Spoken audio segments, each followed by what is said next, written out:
Dinagdagan po yung chemical na silver nitrate na laman po nung tinatawag na indelible ink. Yun po yung tinta na mahirap mabura na gagamitin sa eleksyon 2010. Pero nang suriin ang sample ng naturang tinta, madali pa rin nabura. Nakatutok si Tina Panganiban Perez. Ang indelible ink ang isa sa mga paniguro ng COMELEC kontra sa mga flying voter. Sa mga nakaraang eleksyon, ang requirement ng komisyon, magkaroon ito ng 5% silver nitrate content. Ang silver nitrate ang sumusunog sa daliri ng botante, habang ang indigo dye ang nagbibigay kulay rito. Sa India, ang silver nitrate content ng indelible ink ay aabot daw ng 25%. Para sa eleksyon 2010, itinaas ng COMELEC ang silver nitrate content sa 7%. Pero nang suriin, mukhang kulang pa ito.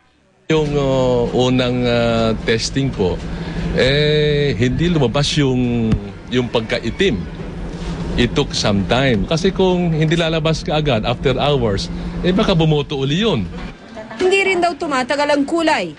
Ideally, it should last at least 2 to 3 days. 2 to 3 days.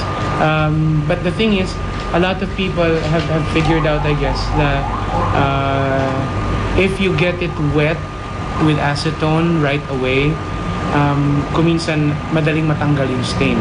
Yung dye, madaling matanggal pala. Magsusuri pa ang COMELEC ng mga indelible ink, pero balak na nitong dagdagan pa ang silver nitrate content. Bagamat hindi pa sigurado kung ilang porsyento, tiniyak nitong isa sa alang-alang ang kapakanan ng mga botante. Ayaw naman natin na maging painful yung burn, you know? Tina Panganiban Perez, nakatutok, 24 oras. Mananatili muna si Jonjon Mendoza bilang gobernador ng Bulacan. Pinalawig ng 1 linggo ng Korte Suprema ang status quo ante order habang hindi pa nare-resolba ang ilang issue sa pag-aagawan nila sa pwesto ni Roberto Pagdanganan. Halos magkasabay kasing inaihahin ang petisyon na magkabilang panig sa COMELEC at sa Korte Suprema. Dismayado si Pagdanganan sa extension ng utos ng Korte. Si Mendoza tila nabunutan daw ng tinik.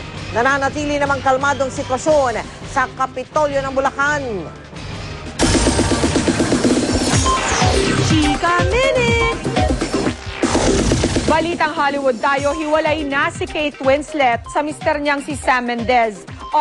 After almost 7 years. Hindi sinabi ang dahilan ng breakup pero ayon sa isang statement, committed naman daw ang dalawa sa pagpapalaki ng kanilang anak. Si Winslet ay nanalong Best Actress sa Golden Globes last year para sa pelikulang Revolutionary Road, kung saan idinirect siya ni Mendes. Sa kanyang acceptance speech, pinasalamatan pa ni Kate Winslet ang mister niya. Patok naman sa YouTube ang bagong music video ni na Lady Gaga at Beyonce. May milyon-milyong hits na ang kanta nilang Telephone. Ang video ay tungkol sa masamang plano ng dalawang babae na pumalpak in the end. Suot ni na Lady Gaga at Beyonce ang makukulay at show-stopping outfits. Makikita rin ang famous yellow telephone hairstyle ni Lady Gaga. Una nang nagduet ang dalawa sa video phone. Magbabalik pa ang Chika Minute. Stay tuned. Abangan!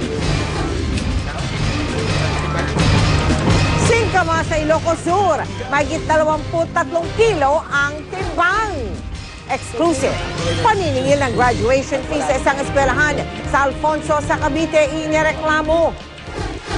At ang patalbugan ng mga kalahok sa Bikini Open sa Pangasinan. Walang patinig na pagtutok.